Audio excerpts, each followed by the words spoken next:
बारीक झालं की म्हणतात की तू बरी आहेस का, आणि जाड झाल्यावर म्हणतात लग्न मानवलंय. स्वानंदी टिकेकरच्या तब्येतीची काळजी लागली फॅन्स ना. ते नाटक करत असताना मला विनय काकांनी विचारलं, काय सिरियल करणार का तू, संक्रमणला शूटिंग आहे गोरेगावला ये. तर त्यांना कोण नाही म्हणणार. माझ्या आयुष्यात असे अनेक महिने आलेले आहेत जेव्हा मला कामच नाही आहे. PR केला पाहिजे, लोकांना जाऊन भेटलं पाहिजे, पार्टीजना गेलं पाहिजे. हे माझ्या आई वडील, कारण ते त्या काळातले, त्यांना हे माहितीच नाहीये. इतकी थंडी होती नोव्हेंबर डिसेंबर मध्ये, आणि मी आईच्या मागे तानपुरा वाजवायला बसले होते आणि माझी बोटं आखडली होती.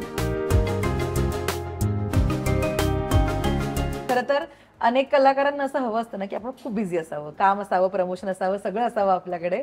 God is great, God is great. मी जेव्हा आजारी पडले आता 3-4 दिवसांपूर्वी, तेव्हा मला खूप बरं वाटत नव्हतं आणि मी देवाला वाटलं, देवा मी खूप दमले आता, मला बरं वाटत नाहीये, पण मला असंच हवंय आयुष्य माझं रोज. मला रोज उठून बिझीच असायचंय, मला रोज उठून आज प्रयोग आहे, उद्या प्रमोशन आहे, परवा फिल्मचं शूट आहे, मग अजून काहीतरी आहे, I want it to be like this, thank you so much, अशी होते मी. ओके. जे मी तुला मगाशी विचारलं की आधी जेव्हा तू आलीस या इंडस्ट्रीमध्ये, म्हणजे जेव्हा तुला टेलिव्हिजनवर बघितलं सगळ्यांनी, ते आता खूप फरक आहे तुझ्यामध्ये दिसण्याच्या बाबतीमध्ये.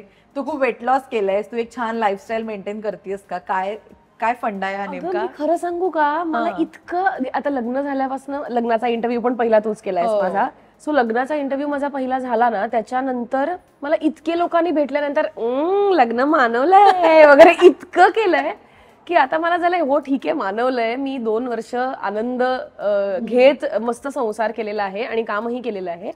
त्यामुळे आता मी परत खरं तर तब्येतीकडे लक्ष देईन. पण मी जेव्हा काम करायला सुरुवात केली तेव्हापासून मध्ये मी खाण्यापिण्याकडे लक्ष देणे, हेल्थकडे लक्ष देणे, अशा खूप गोष्टी केल्या.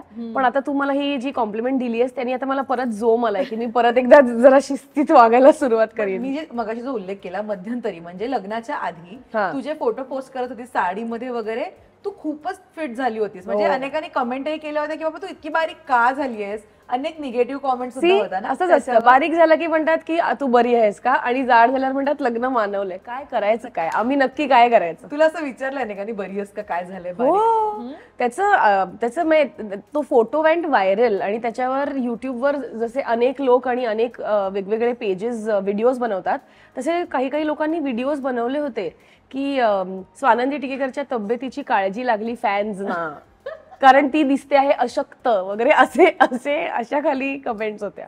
पण ते तू ठरवून केलं होतं, ठरवून बारीक झाली होतीस? मी त्या प्रोसेसमध्ये होते तेव्हा की मी बारीक होऊ शकते, मी किती बारीक होऊ शकते आता माझ्याकडे वेळ आहे, तर मी हेल्थ आणि सगळं बघून जोरदार व्यायाम करावा का, आणि मग मी त्या झोन मध्ये होते मी.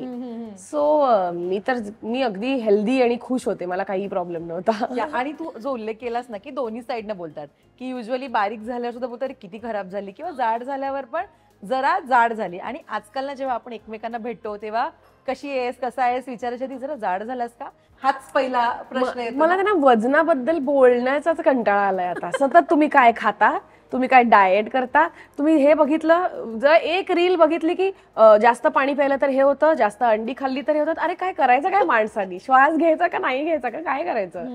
त्यामुळे आय थिंक खूप ओपिनियन्स आपल्याला, खूप इन्फॉर्मेशन आपल्या कानावर सारखं पडतं ना, त्यामुळे मला असं झालंय की वजन बद्दल मला बोलायचंच नाही. कोणी, सगळे सुंदर आहेत, तू जशी आहेस तशी सुंदर दिसतेस, तू जाड झालीस का बारीक मला माहितीच नाही. मी आता त्या लेवलला पोचले. स्वानंदी, पण आपण अनेकदा भेटलोय आणि तू अशी नेहमीशी चेअरफुल असतेस, गप्पा मारायला वगैरे, आणि असं नसतं की आपण दिवसातले 24 तास चेअरफुलच असतो, तर असं नसतं.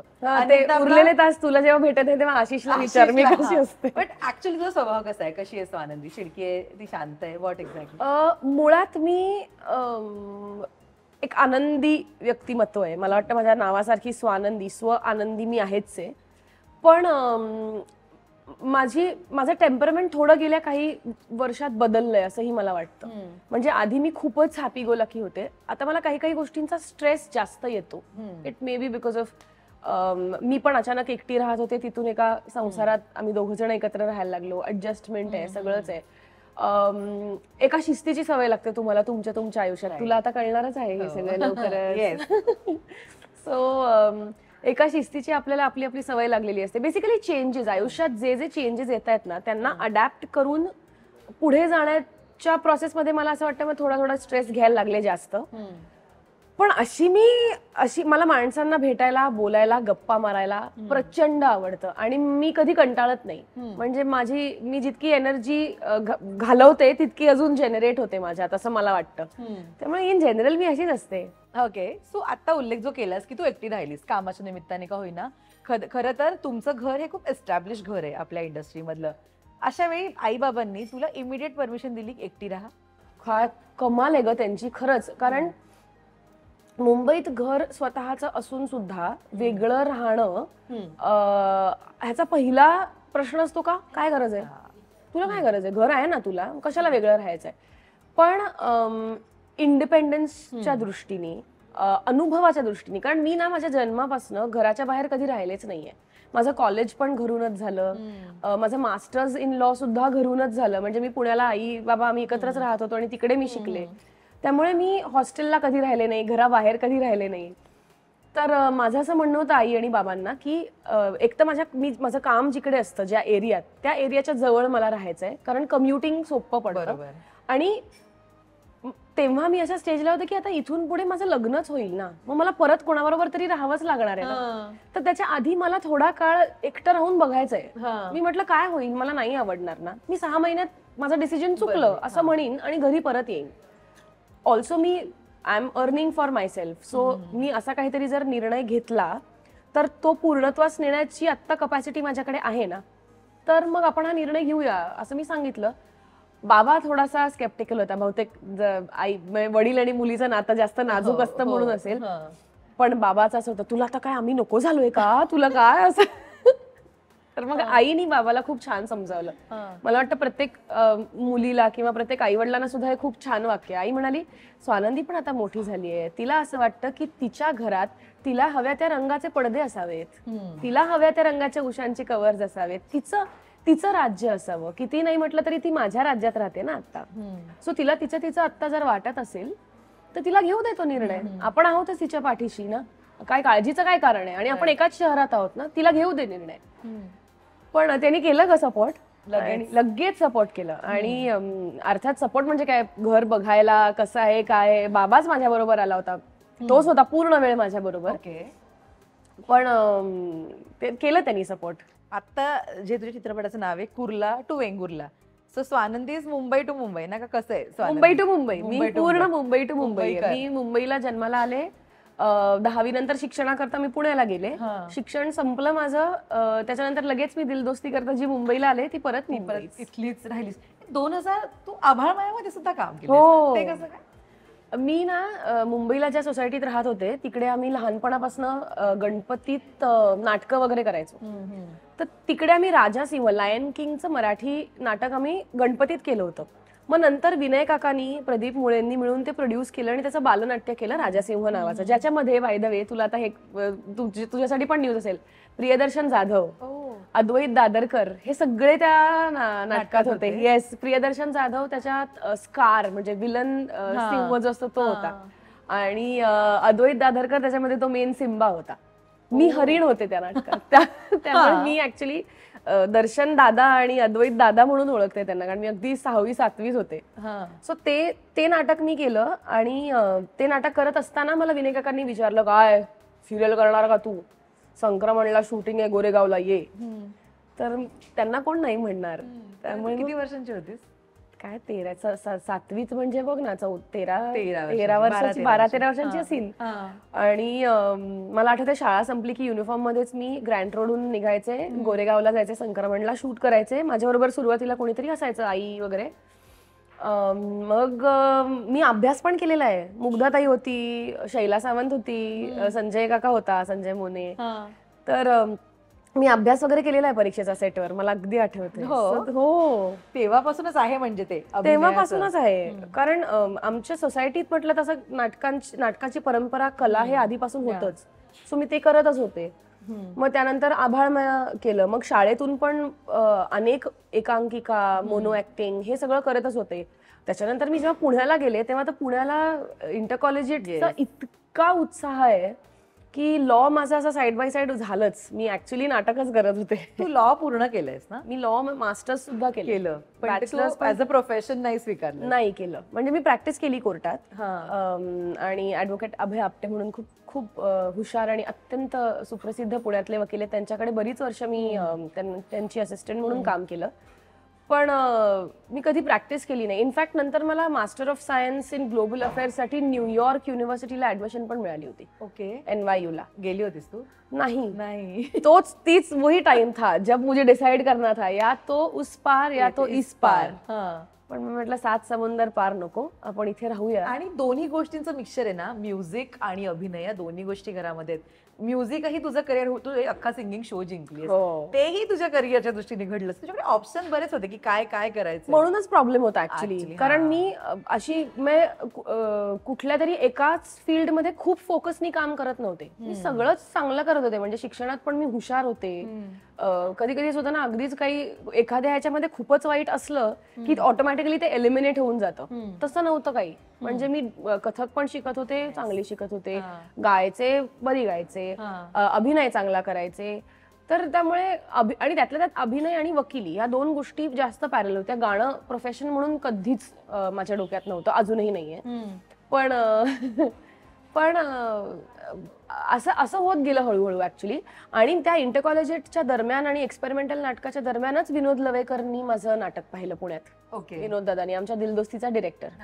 आणि मग त्यांनी मला फोन केला की तू ऑडिशनला येशील का. सो ते म्हणतो ना आपण जे करतो त्यात कामातूनच काम कसं मिळत जातं, तेच हे झालं. आणि बघ, बाबा एवढे मोठे कलाकार असताना खरं तर ना रस्ता सोपाही असतो अनेकदा, आपण त्या विषयावर बोलूच. पण त्यांनी तुला हो म्हटलं होतं अभिनय कर म्हणून, बिकॉज जेव्हा त्यांनी त्यांच्या करिअरला सुरुवात केली तेव्हा आता जितकं आपल्याला सगळं जवळनं सोपं वाटतं तितकं नव्हतं. गोष्टी वेगळ्या होत्या किंवा मिसकन्सेप्शन्स खूप होते इंडस्ट्रीबद्दलचे. त्यांनी तर अनेकांबरोबर काम केलंय. सो बाबांचं ते तेव्हा काय होतं जेव्हा तू म्हणालीस की नाही ठीक आहे मी ऍक्टिंगसाठी ट्राय करते किंवा मी ऍक्टिंग करते? He was okay with it? He was absolutely okay. म्हणजे ही वॉज, माझे आई बाबा दोघांनी बसून मला ही गोष्ट समजावली. ते म्हणाले हे बघ, तू आता तिकडे जाणार, तू खूप पैसे खर्च करणार, आपण खूप मोठं लोन घेणार, मग त्याची आपल्याला परतफेड करावी लागणार. हरकत नाहीये, तुला हवं असेल तर ते करू आपण सगळं.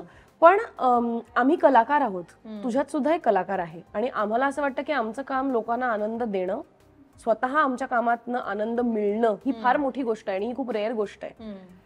तर हे सगळं जर तुला शक्य असेल तर तुला ते सोडून दुसरं काहीतरी करायचंय का, हा तू एकदा विचार कर. मग मी खरंच विचार केला. मी विचार करायला बसले आणि तेव्हाच जस्ट मला माझ्या एक्सपेरिमेंटल नाटकासाठी झी गौरवचं बेस्ट ऍक्ट्रेसचं पारितोषिक मिळालं. त्यामुळे तेव्हा माझा अभिनय थोडा आपल्याला जमतोय बहुतेक. लोक विचारतील बहुतेक ह्या झोन मध्येही होते. तर मला असं वाटलं की नाही, आपले हॉबी आपलं प्रोफेशन असण्याचा जो आनंद आहे ना, की अरे ये करने में मुझे बहुत मजा आ रहा है और मुझे उसके पैसे भी मिल रहे हैं, हा जो एक मुद्दा आहे ना, हा मला असं वाटलं की नाही, आपण काय ही कलाकार असणं ही दैवी देणगी आहे ना. त्यामुळे मला असं वाटलं की आपण ते सोडता कामा नये. कारण बाबांनी आणि आईने ऑलमोस्ट इंडस्ट्री इतकी जवळनं बघितलीये की इथले प्लस अँड मायनसेस सगळेच माहिती आहेत. हो, ऍब्सोल्युटली. अप्स अँड डाऊन्स माहिती आहेत. किंवा किती अनस्टेबल आहे हे दोघांनी पाहिलं. अगदी. म्हणजे अनेक जण मला जेव्हा म्हणतात ना की नाही हो आम्हाला करायचं होतं ते, पण आम्हाला नाही जमलं कारण आमच्यावर जबाबदाऱ्या होत्या, हे किती खरं आहे. माझ्या आयुष्यात असे अनेक महिने आलेले आहेत जेव्हा मला कामच नाही आहे आणि मी एकदा काहीतरी काम केलंय, त्यातनं जे माझं सेव्हिंग आहे त्याच्यावर 6 महिने चाललेत.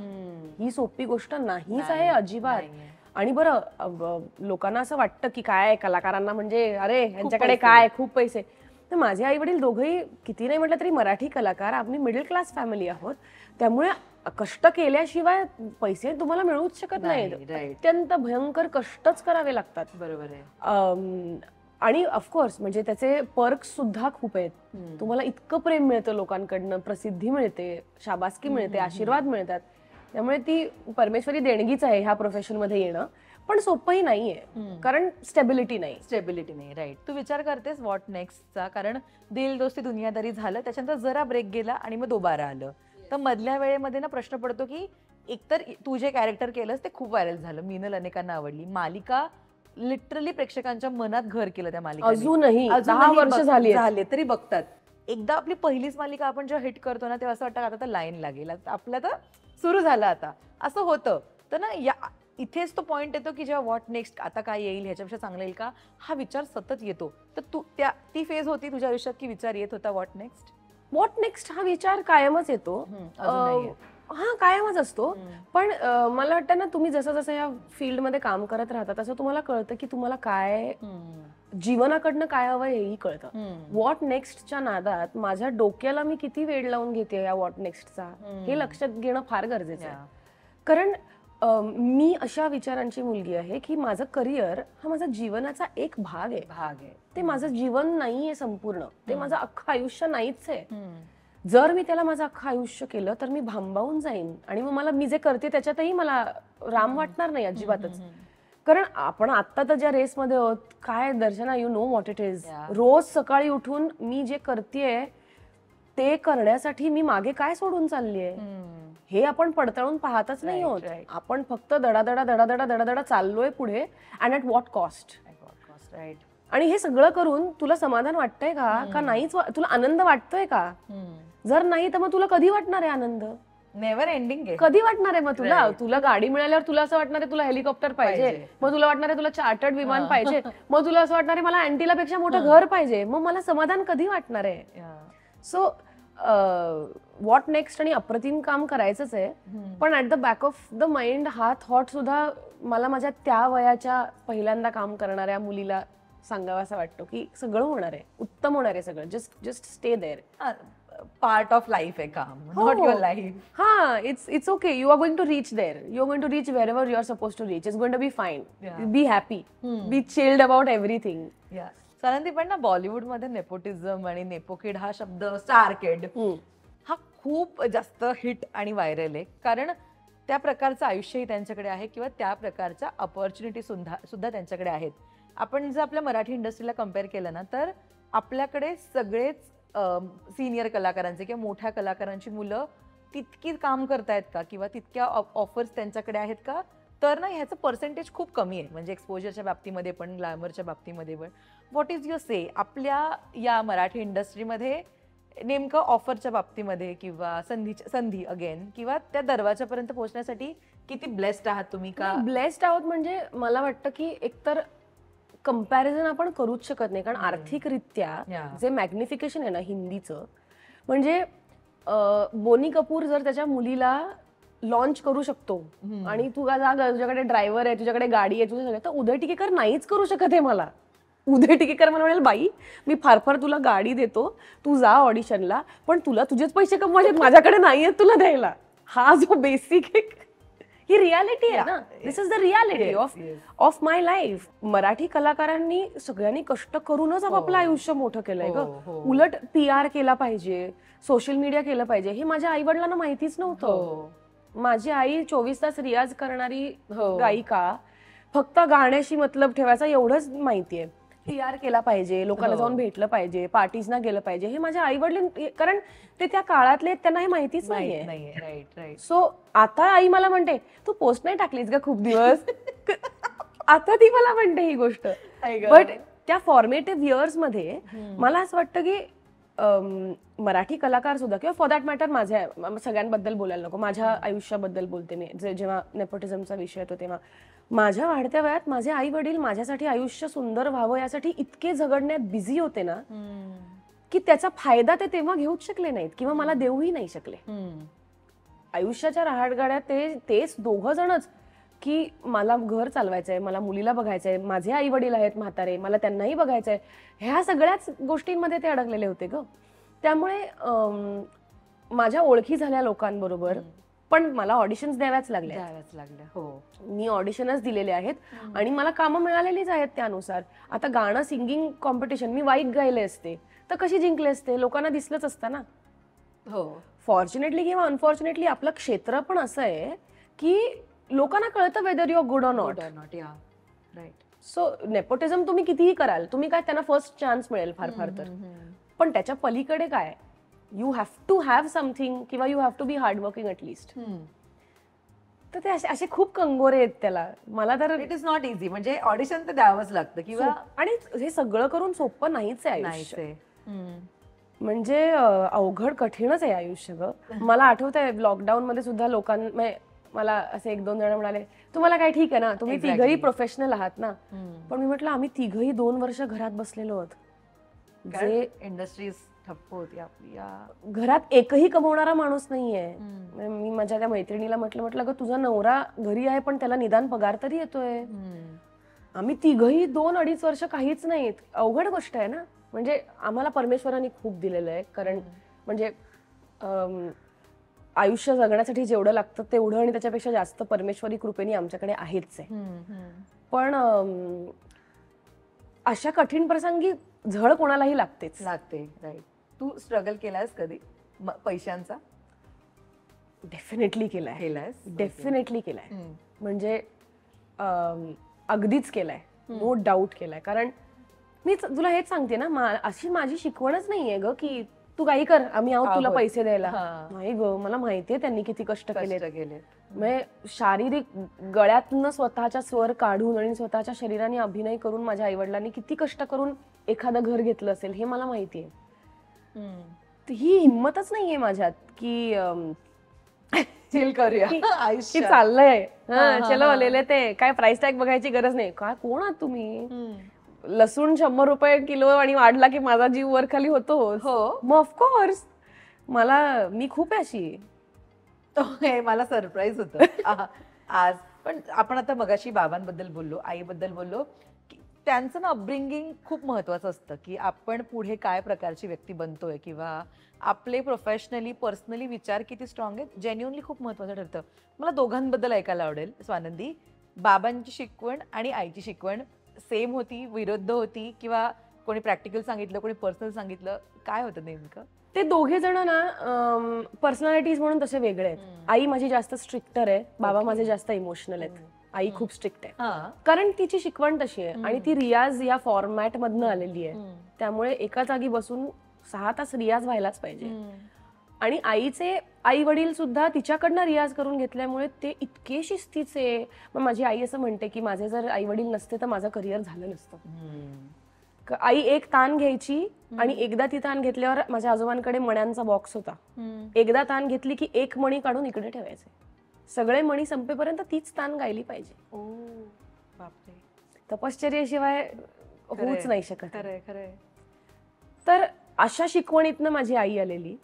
आणि माझा बाबा त्यांच्या घरात कला आधीपासून असल्यामुळे माझे आजोबा दोघेही म्युझिशियन्स होते, संगीत नाटकांमध्ये कामं करायचे.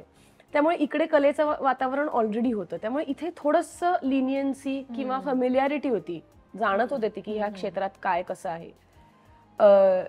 पण दोघांचाही कामाकडे इतकं प्रामाणिकपणा आहे ना, कामाकडे बघण्याचा दृष्टिकोन इतका प्रामाणिक आहे की मला त्यांनी तेवढंच सांगितलं की प्रामाणिकपणे प्रेमाने काम करायचं, सगळ्यांशी चांगलं वागायचं आणि बास. मगाशी तू एक छान सांगत होतीस किस्सा बाबांचा. खड्डा दाखवतील बाबा, पडल्यावर उचलायलाही येतील. करेक्ट. माझा बाबा असा माणूस आहे की मी तुला सांगतोय तिकडे खड्डा आहे, तू पडणार आहेस, तर बघ तुला काय करायचं ते. एवढं करून जर मी खड्ड्यात पडले तर बाबा येणार, मला हात धरून उचलणार, मलम लावणार, बरी आहेस ना तू बाळा हे विचारणार. नंतर असं नाही म्हणणार मी सांगितलं होतं खड्ड्यात पडलीस. नो, मी तुला वॉर्न करतोय पण मी तुझ्या बाजूला खंबीरपणे उभा आहे. हे खंबीरपणे उभं राहणं जे आहे ना, ते त्याच्यासाठी उदय टिकेकरांना हॅट्स ऑफ आहे. He is a fabulous man, असा स्ट्रॉंग मॅन एकदम. ते लहानपणापासून असे स्ट्रॉंगली तुझ्यासाठी असतील ना? अरे म्हणजे काय. आणि बाकी काही असू दे, माझ्या बर्थडेला बाबू तू घरी ये ना असं म्हटल्यामुळे त्यांनी शूटिंग वगैरे कॅन्सल केलेलं आहे.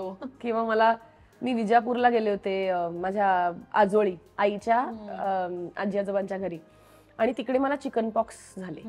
अशीच काहीतरी 9वी-10वीत होते. तर आणि तेव्हा इतक्या वर्षांपूर्वी म्हणजे फक्त लँडलाईन्स असायच्या आणि तिकडे कुठेतरी डॉक्टर होते ते असं काहीतरी. मी बाबाला फोन केला, बाबू मला बरं नाही वाटत आहे, असं काहीतरी केलं. 12 तासात गाडी ड्राईव्ह करून उदय टिकेकर मुंबईहून विजापूरला हजर. त्यामुळे असं आहे ते. पण ते खूप प्राऊड फील करतात ना तुझ्या? खूप. He is very proud, he is very happy. आई सुद्धा तिची प्रेम दाखवण्याची पद्धत खूप वेगळी आहे. जसं की खूप एक्सप्लिसिटली कौतुक नाही करणार ती कधीच, पण तिला खूप काळजी वाटते. ती कधी कधी तिने चिडचिड केली की कळतं की तिला काळजी वाटते माझी, म्हणून ती चिडचिड करते. अशा मला वाटतं आपण बायका अशा कधी कधी वागतो का, चिडचिड जास्त करतो का, उगाचच है ना? हार्मोन्स हार्मोन्स ते आज उगाच. चिडचिड कल नो चिडचिड. ऍक्च्युली म्हणजे आता ना सगळेजण बोलायला लागलेत की आत्ताची स्त्री किती सक्षम आहे किंवा तिचे विचार किती स्ट्रॉंग आहेत किंवा आपण स्वतःवर किती डिपेंड असलं पाहिजे इमोशनली वगैरे वगैरे आणि सगळंच. मला सांग, अकॉर्डिंग टू यू वुमनहुड काय आहे एक्झॅक्टली? मला नाही कळलंय ग अजून. नाही. खूप अवघड आहे वुमनहुड, हो. खूप अवघड आहे. मला तर खूप प्रश्न पडलेत म्हणजे गेल्या 2 वर्षात की काय आहे वुमनहुड. पण वेगळी गोष्ट आहे, म्हणजे वुमनहुड मध्ये बरेच कंगोरे येतात, पण जीवनाविषयीच मला खूप प्रश्न पडायला लागलेत की काय वागलं पाहिजे, कसं वागलं पाहिजे, राईट. कशासाठी चाललंय हे सगळं, नेमकं आपण हे सगळं हा का प्रश्न करतो? मलाही पडतो रोज, हे का चाललंय सगळं? काय तेच तू कल्याणहून रोज काय चाललंय तुझं, का तू 5 तास प्रवास करतेस ग, आणि तू खुश आहेस का? असशील तर fabulous, no no no doubt about that. But I think आपण सगळ्यांनी आपल्याला आता हा प्रश्न विचारलाच पाहिजे, का चाललंय हे सगळं, for what are we doing it, at what cost. तू स्वानंदी, तू रिटायरमेंट घेशील का कधी आयुष्यात? घेशील ना? नाही घेणार, नाही घेणार, नाही okay. घेणार. I don't think. मी काम करत काम राहील करत राहील. कारण मी काम पण असं बऱ्यापैकी सिलेक्टिव्ह करते. करतेस, हो, खूप येईल ते काम पहिलंच लगेच मी हो म्हणते असं नाही. म्हणजे मी एक्सपेरिमेंटल नाटकं हिंदी पण बरीच करत असते.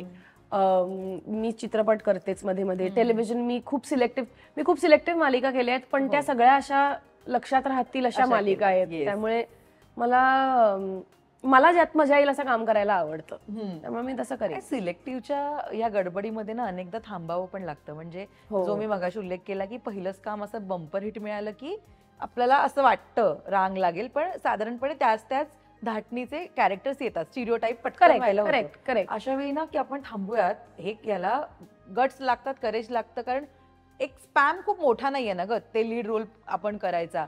सो अशा वेळी काय विचार असतो नेमका, किंवा तू काय विचार करतेस? मिक्स्ड विचार असतात. कधी कधी फ्रस्ट्रेशन असतं, कधी कधी पेशन्स असतो, कधी कधी अश्युरन्स असतो, कधी कधी पैसे नाहीत त्यामुळे प्रचंड स्ट्रेस असतो. तर वेगवेगळे फिलिंग्स असतात, पण त्याची सिव्हिअरिटी आता कमी कमी होत जाते. म्हणजे किंवा बदलत जातं त्याचं स्वरूप. सुरुवातीला असं वाटायचं अरे बापरे मी आता काय करू माझ्या वेळेशी, आता मी काय करू. नंतर लक्षात येतं की तुम्ही जेव्हा काम करत नसता, म्हणजे मला असं वाटतं एखादा ऍक्टर जेव्हा काम करत नाही, म्हणजे जेव्हा शूटिंग करत नाहीये किंवा स्टेजवर नाहीये, तेव्हा तो नेमकं काय करतोय ह्याच्यावर ठरतं की तो किती चांगला ऍक्टर आहे किंवा याच्यावर त्याचा अभिनय घडणार आहे. त्यामुळे मी जेव्हा काही करत नाहीये तेव्हा माझ्या मनासाठी आणि शरीरासाठी काही पोषक गोष्टी मी त्याला देतेय का, मी काही चांगलं वाचतेय का, मी काही चांगलं अनुभवतेय का, हे जर मी केलं तर मी पुढच्या प्रोजेक्टमध्ये चांगला अभिनय करणार आहे. राईट. मग तुझ्यात जगणं हे इट्स नॉट जस्ट अ जगणं, इट्स तयारी फॉर युअर नेक्स्ट परफॉर्मन्स. तर तसं मी आयुष्याकडे बघायला लागले की हे माझं लाईफ जगणं हे माझं मेन काम आहे. त्याच्या मध्ये शूटिंग वगैरे येत राहणार आहे, पण जे मला इमोशन पोर्ट्रे करायचंय ते मला जगलं तर पाहिजे. वाव, मस्त, आवडलं मला हे उत्तर, खूप छान आहे. की ते जगलं नाही तर काय. आई गिरिजा देवींचा एक वर्कशॉप करत होती ठुमरीचं, तेव्हा कुठल्या तरी स्टुडंटनी गिरिजा देवींना प्रश्न विचारला की आपके गाने में इतना दर्द, इतना सुकून, इतना इमोशन कहाँ से आता है, बताइए ना. तर त्यांनी विचारलं बेटा तुम्हारी शादी हुई है. तर ती म्हणाली नहीं. तो रुको जरा, तुम्हारी शादी होने दो, तुम्हें बच्चे होने दो, तुम्हें जिंदगी अभी जीनी है, तुम जब ये सब जियोगी तो तुम्हारे गाने में वो आएगा. तो आय थिंक ते तसंच आहे ना, तुम्ही जगणं, अभिनय आणि जगणं हे इतकं एकमेकांच्या जवळ आहे की यू हॅव ते एक्सेल करायला पाहिजे. हे एवढे विचार कसे बदललेत ग? कळले ते त्याच्यापासूनच बदललेत. स्ट्रेस, मी काय करू आता माझ्या लाईफ बरोबर, अच्छा त्याचं उत्तर मिळालं, असं झालंय ते ऍक्च्युली. येस. आणि ते म्हणतात ना की एक काम ते दुसऱ्या कामच्या मध्ये ब्रेक आहे, तर ते आपण स्वतःमध्ये इन्व्हेस्ट करूया ती वेळ. यू बिलीव्ह या वाक्यावर? Of course I believe in that, of course I believe in that. आणि ते काय असं आलेलं नाहीये. प्रत्येक वेळेला काम नसलेला पॅच आला ना की तुम्हाला ते रिमाइंड करून द्यावंच लागतं. प्रत्येक वेळेला तुम्हाला ते स्ट्रगल करून ते चर्निंग मधनच परत तुम्हाला ते अमृत मिळणार आहे. कायम ते असं रेडीली अवेलेबल नसतं. सो ती प्रोसेसच आहे आणि ती प्रोसेस म्हणूनच आपण बघितली पाहिजे त्याच्याकडे. नाहीतर मग तुम्ही मग मेंटली खूप अवघड होतं सगळं डील करायला. कारण साहजिकपणेच पहिलं जेव्हा तुम्ही प्रोजेक्ट खूप भारी करता, खूपच भारी, त्याच्यानंतर एक डिप येणारच आहे. हा सृष्टीचा नियम आहे. राईट. तुम्ही जर आता वरतीच ऑलरेडी आहात, आता अजून कुठं म्हणजे काय, असं नाही होऊ शकत ना. जरा you give nature it take let's take let nature take its course आणि जरा त्याला वेळ देऊया ना आपण. सो असं आहे. तू आता तो एक शब्द वापरला स्ट्रगल. खरं तर हा शब्द खूप मोठा आहे. तो कोणालाच चुकला नाहीये. नो मॅटर व्हॉट, तुमच्याकडे golden spoon, silver spoon, diamond spoon कुठलाही असू देत, तो करावाच लागतो कुठल्याही बाबतीमध्ये.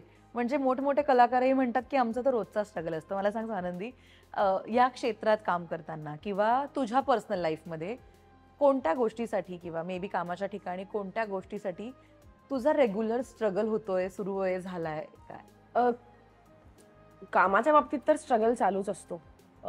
नेहमी स्ट्रगल चालू असतो. काम नवीन मिळायला पाहिजे, आता बेटर प्रोजेक्ट मिळायला पाहिजे, आता अजून काय वेगळं काय काम करता येईल.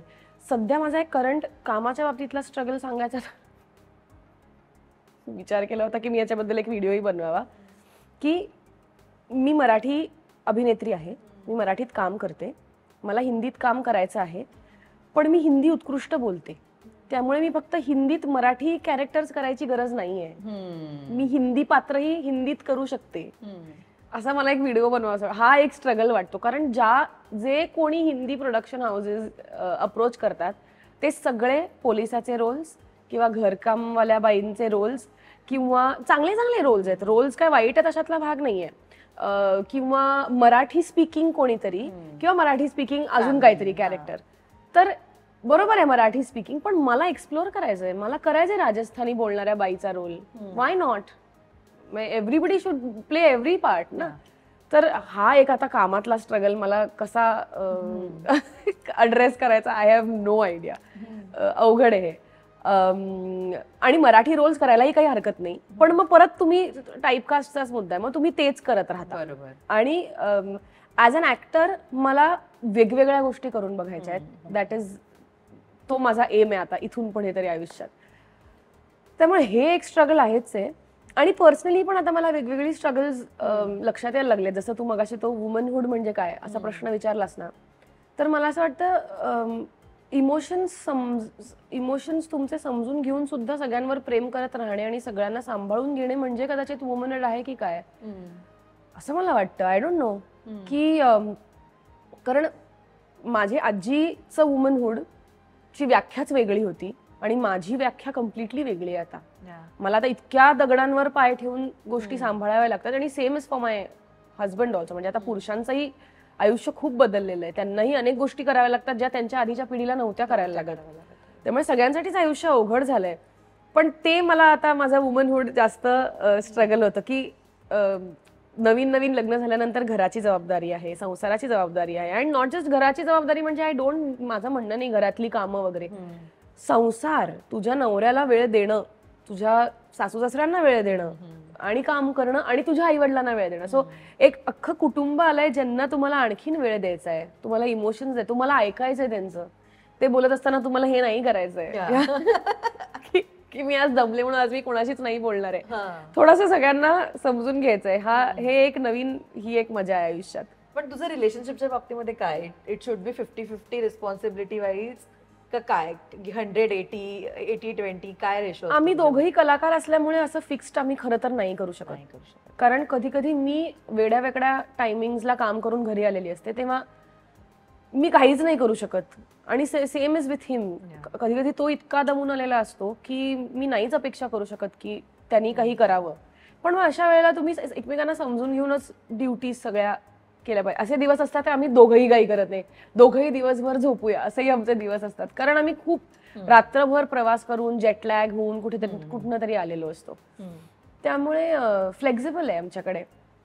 फ्लेक्झिबल आहे एकदम. ओके. आणि ना तू इमोशन्स बद्दल सुद्धा बोललीस की अनेक, म्हणजे आपण जी फेज आधी एन्जॉय करत असतो मे बी सिंगल असतानाची, आणि तेच इमोशन्स चेंज होतात अनेकदा लग्न झाल्यानंतर. 2 वर्ष झाली आता लग्नाला, आपण मग अशी बोललो. सो तुला त्याच्यात काही डिफरन्स वाटतो इमोशनली? आधी तू वीक होतीस, स्ट्रॉंग होतीस, आत्ता वीक झालीयस, स्ट्रॉंग झालीयस, काय? आता थोडीशी वीक झाली आहे मी, मला वाटतं. आधी मी एकटी होते तेव्हा जास्त स्ट्रॉंग आणि इंडिपेंडेंट होते. आता डिपेंडेंट झाली आहे मी. मला खूप आवडतंय ते, पण इमोशनली डिपेंडेंट. हा, मी त्याच मुद्द्यावर बोलणार होते तुला. बट आता मी डिपेंडेंट झाली आहे. आता मला छान वाटतं की आपल्या आयुष्यात कोणीतरी व्यक्ती आहे ज्याच्याशी आपल्याला, म्हणजे ज्याला आपल्या सुखदुःखाने फरक पडतो. मी आनंदी आहे का मी दुःखी आहे ह्यानी कोणाला तरी फरक पडतो बाबा आयुष्यात, असं असं कोणीतरी आहे. मला छान पण मी तितकीच स्ट्रॉंग पण झाली आहे, कारण मला माहिती आहे की एक डिपार्टमेंट इतकं सॉर्टेड आहे की आता मी बाहेर जाऊन जग जिंकू शकते. हा हे ह्याच्यासाठी नशीब लागतं. तुम्ही तो जॅकपॉट जर लागला तर तर हे इमोशन येतं. Okay, so Ashish is your jackpot. Yes, okay, I think so. तोही हेच बोलत असेल का? त्याला तर ऑप्शन नसेल काय दुसरं बोलायला. बेबी प्लीज असं म्हणा. पण ना आत्ता खूप कॉम्पिटेटिव्ह वर्ल्ड आहे. तरी असं म्हणतात ना की we are happy faces on social media. ही फ्रेज आता खूपच सगळेजण बोलतात आणि खूप सेलिब्रिटींच्या एअरपोर्ट लुकचं सुद्धा आत्ता चर्चा होते किंवा एक कमेंट, एका फोटोची चर्चा होत असते. मला सांग, या सगळ्या कॉम्पिटिशनला तू टॉलरेट करतेस किंवा का त्या कॉम्पिटिशनमध्ये तरण्याचा प्रयत्न करतेस?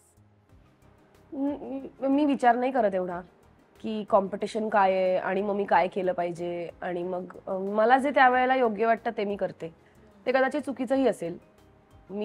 मला उद्या असं वाटेल अरे मी हे करायला नको होतं, पण मी त्याचा त्रास होऊ देत नाही स्वतःला की मला एखादी गोष्ट मिळत नाहीये किंवा कोणाला तरीच काम मिळते वगैरे. नाही, मी नाही त्याच्यात पडत. मी खूप बिलीव्हर आहे की ज्याला जे काम मिळणार आहे ते त्याला मिळणारच आहे, आणि मला जे काम मिळणार आहे ते मला मिळणारच आहे. आणि मला काय काम मिळतंय किंवा काय नाही मिळत आहे ह्याच्यावर मी किती चांगली अभिनेत्री आहे हे ठरतच नाहीये. मी बरी अभिनेत्री आहेच आहे. That is a fact. कारण मी खूप मेहनतीने काम करतेय. आणि म्हणजे हा कॉन्फिडन्स नसून मला वाटतं ही सिक्युरिटी ना खूप, म्हणजे हे ते वाला आहे की 3 इडियट्स वाला आहे कि सॉरी सर आप अपना मतलब आप अपनी नौकरी रखो, मैं अपना एटीट्यूड रखता हूँ, क्योंकि मैंने बहुत अभी जान निकाल के ये जो मेरे में अभी आई ना, ही जी स्थिरता आली आहे ना ती खूप मी काही गमावूनच मग आणली आहे. आय थिंक ते तसं थोडं इमोशन आहे की खूप खस्ता खाऊन रडून खूप स्ट्रगल करून मग ह्याच्या नंतर एक हे डिसिजन आलंय की आपल्या मनशांतीच्या पेक्षा मोठं या जगात काहीच नाही. That's true, so true. Nobody and nothing has the power to mess with my mind. So ते स्वतःला रोज रिमाइंड करत असते मी की काही नाही, ठीक आहे, जे होईल ते होईल एवढं. कारण तुम्ही अगेन अंतच नाहीये ना ग, मग कधी समाधान वाटेल मला? मग मला ऑस्कर मिळाल्याशिवाय समाधान वाटणारच नाहीये का? मग ऑस्कर मिळाल्यानंतर सुद्धा काहीतरी असणारच आहे जे मला हवंय, ज्यामुळे मला समाधान वाटणारच नाहीये. करेक्ट.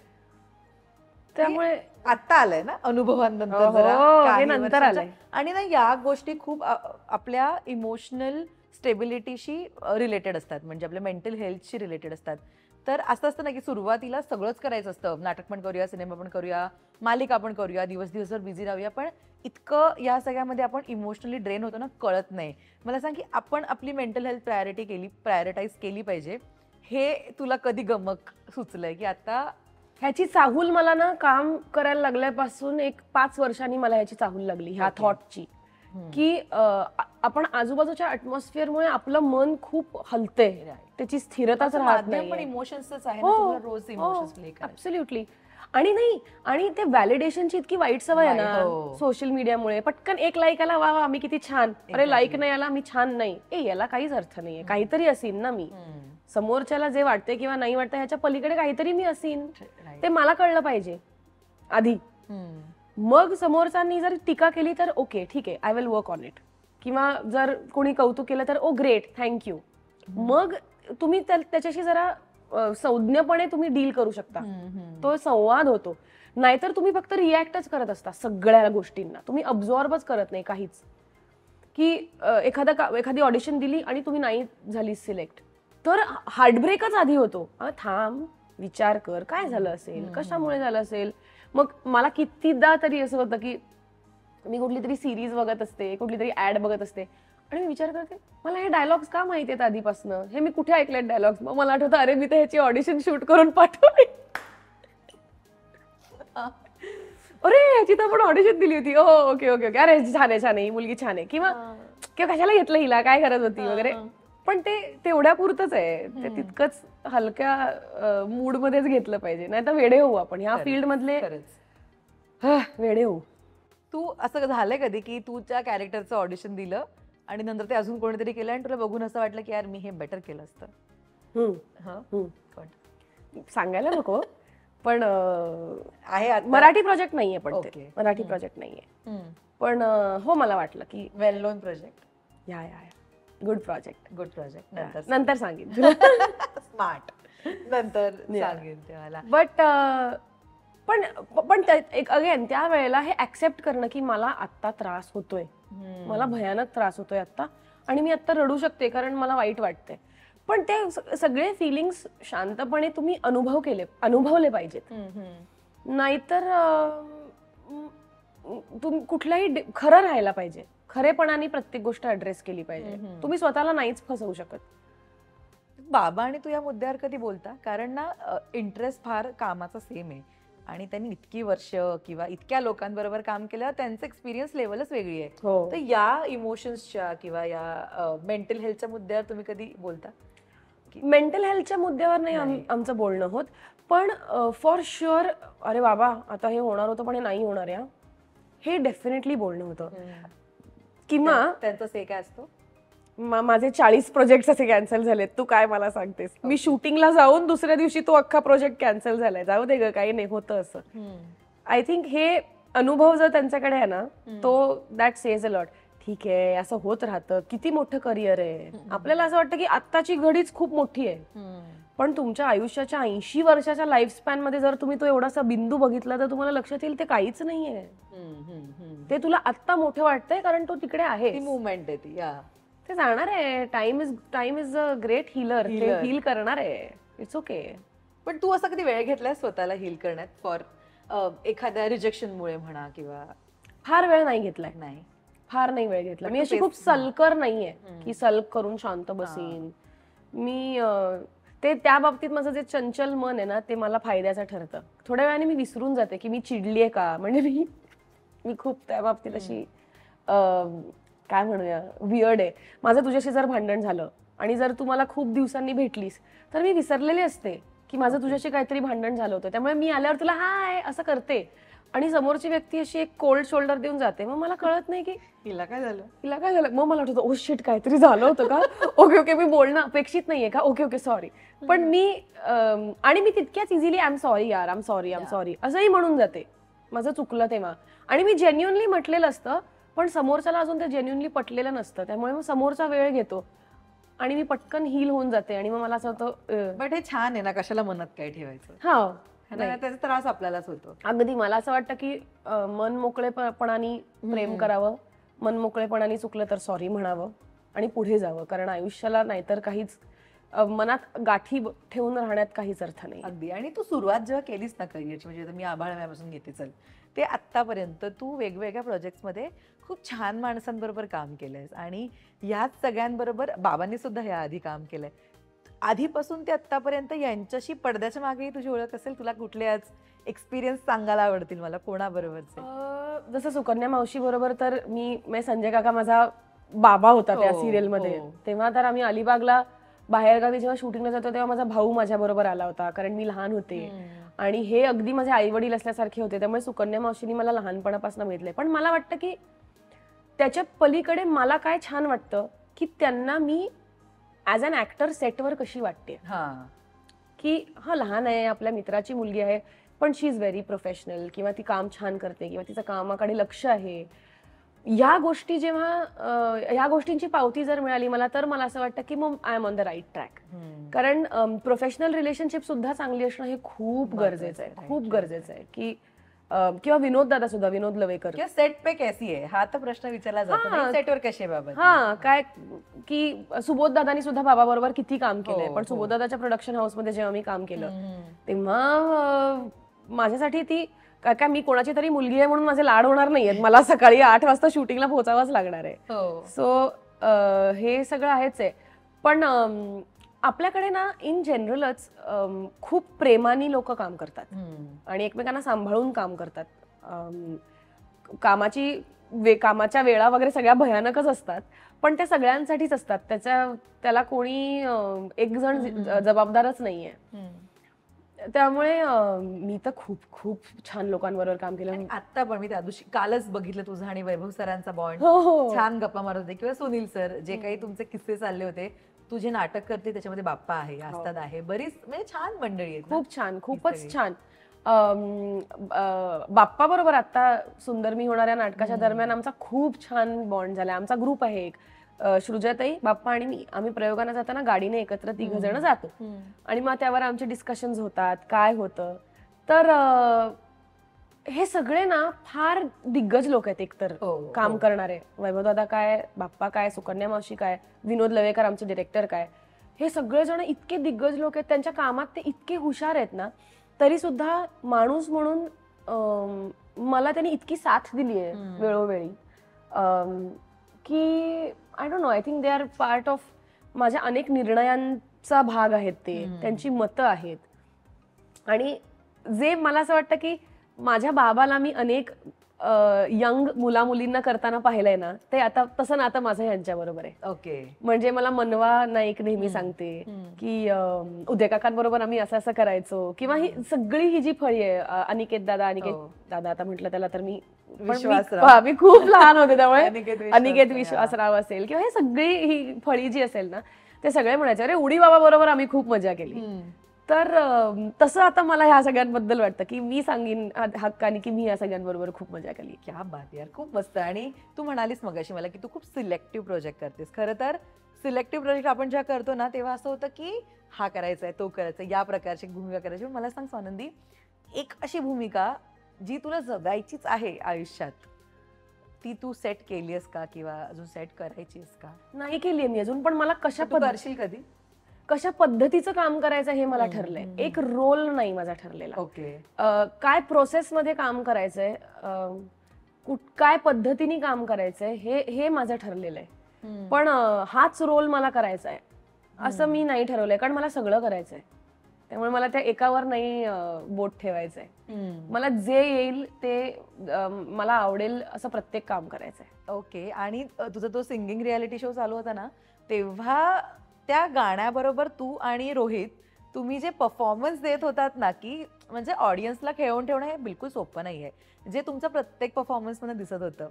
सो हे आईचे गुण आहेत म्युझिक, है ना? ऍब्सोल्युटली. तू किती थँकफुल आहेस त्याच्यासाठी की तुला एक उत्तम गळाही तिच्यामुळे आलाय. नाही, आणि हे जे बिनधास्तपणा जो आहे ना माझ्यात, तो सगळा आईचा आहे. बिनधास्तपणा आहे की वुमनहुड हा शब्द तू बोललीस तर मला माझी आईच आठवते. काय व्हॉट अ लाईफ. इतक्या फिअर्सली, इतक्या जिद्दीने स्वतःचं आयुष्य त्या बाईनी जगलंय, जगतीये. आणि कोणासाठीही कोणासाठीही वाईट न चिंतता, दुसऱ्याचा काहीही विचार न करता, स्वतःचा आयुष्य, स्वतःचा फोकस फक्त, बाकीकडे काय चाललंय मला माहितीच नाही, मला घेणं देणंच नाही, मला माझाच रियाज इम्पॉर्टंट आहे. किती सुंदर आयुष्य आहे हे. आणि मी सुद्धा जेव्हा सिंगिंग रियालिटी शो करत होते तेव्हा तिनेच मला हे सांगितलं, म्हटलं आई मी नाही करत ग, मी चुकले तर काय. ते म्हणाले चुकलीस तर काय, चुकलीस तर चुकलीस, वाईट झालं एक गाणं. आमचं अनेकदा असं होतं, कधीतरी कार्यक्रम चांगला होतो, कधीतरी ठीक होतो, एवढं काय त्याच्यामध्ये.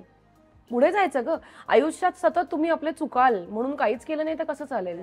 चुका काही नाही होत, चुकांना नाही घाबरायचं ना, हे मला आईनी आणि माझ्या बाबांनी दोघांनी खूपच शिकवलं. की यू रिमेंबर की तू आई बरोबर लहान असताना कार्यक्रमांना गेलीस? हो, ऑफकोर्स. देवासला मला आठवतं, देवासला आईचा कार्यक्रम होता, पहाटेची गोष्ट. इतकी थंडी होती नोव्हेंबर डिसेंबर मध्ये, आणि मी आईच्या मागे तानपुरा वाजवायला बसले होते आणि माझी बोटं आखडली होती. हो, मी लहान होते आणि इतकी थंडी होती. पण बसलो होतो आम्ही, मी बसले होते मागे तानपुऱ्यावर. खूप मला खूप आठवणी आहेत अशा. जबलपूरला मला घेऊन गेली होती तिच्या कार्यक्रमाला. मग आम्ही भेडाघाट फिरायला गेलो होतो. खूप फिरली मी आई बरोबर कार्यक्रमांना. ओके. ओरडा खाल्लास का पण? म्हणजे खूपच. एक तार जरा वेगळी वाचली की काय असं करून मागे बघणार. किंवा घरी अभ्यासावरनं गणित, डेंजर विषय, सगळ्यात डेंजर विषय गणित. तो सगळ्यांच्याच बाबतीतला आहे, त्याचं काय. पण माझं गणित उत्तम आहे, पण मला आवडायचंच नाही करायला. मला आवडायचंच नाही करायला, काय माहिती का. मग त्याच्यावर आणि माझी आई अत्यंत हुशार, 150 पैकी 150 वगैरे गणितात.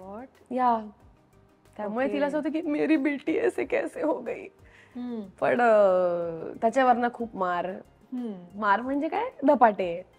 पण 10वीत मी आईला सांगितलं होतं की त्याच्या आधीपर्यंत ताई कार्यक्रम करायची, बिझीच असायची, नो डाऊट अबाउट दॅट.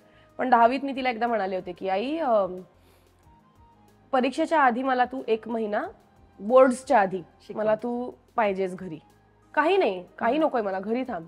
आई 2 महिने सगळे कार्यक्रम बाजूला ठेवून फक्त घरात माझ्या बरोबर बसलेली असायची. काय तुला पाहिजे, चहा पाहिजे, तुला काय खायला पाहिजे, तुला काय पाहिजे, मी करून देते. आणि विणायची बाजूला बसून, कारण तिला चैन नाही पडायचं नुसतं बसून, काहीतरी करत राहायचं, विणकाम करायची. आता जातेस की नाही आई बरोबर कार्यक्रमाला का नाही? आता एवढा वेळ मिळत नाही अनफॉर्च्युनेटली. सुरू आहे अजून. आता ऍज वी स्पीक अमेरिकेला ती न्यूयॉर्कला गाते.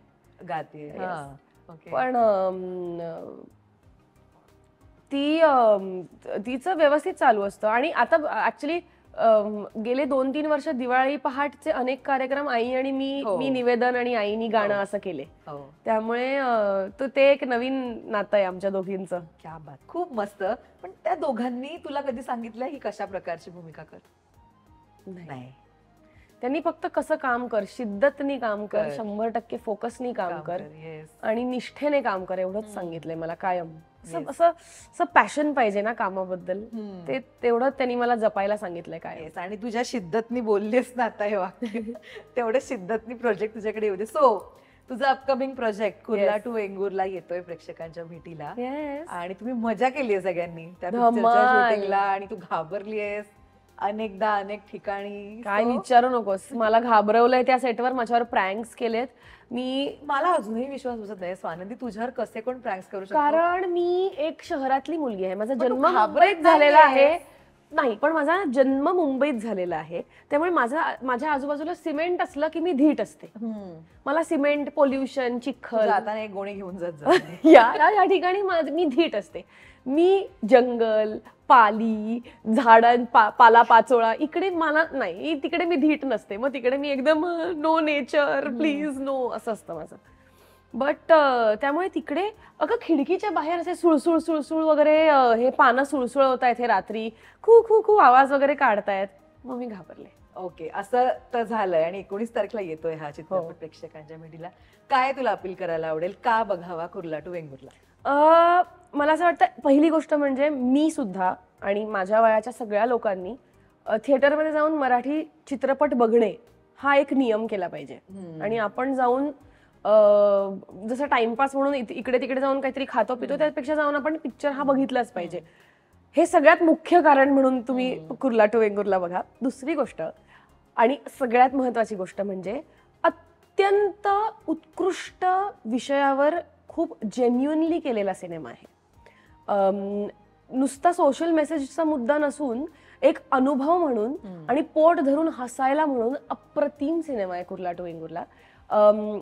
शहर म्हणजे प्रगती आणि गाव म्हणजे अधोगती हे जे आपल्याला वाटायला लागलंय ना, त्याच्या पलीकडे जाऊन तुम्हाला काही नात्यांमधले सुंदर डायनामिक्स दाखवणारा आणि नात्यांमध्ये कसं परिवर्तन होतं विचारांनी हे दाखवणारा हा सिनेमा आहे. त्यामुळे it's a full on package. आम्हाला सगळ्यांना शूट करताना प्रचंड मजा आलेली आहे. आणि ज्यांनी आमचा चित्रपट दिग्दर्शित केलेला आहे, विजय कलमकर, तो स्वतः अत्यंत हुशार, संवेदनशील आणि खूप गोड दिग्दर्शक आहे. त्यामुळे ह्या सगळ्यांच्या मेहनतीचं चीज व्हावं म्हणून तुम्ही सगळ्यांनी जाऊन कुर्ला टू वेंगुर्ला हा सिनेमा 19 सप्टेंबर पासून चित्रपटगृहात नक्की पहा.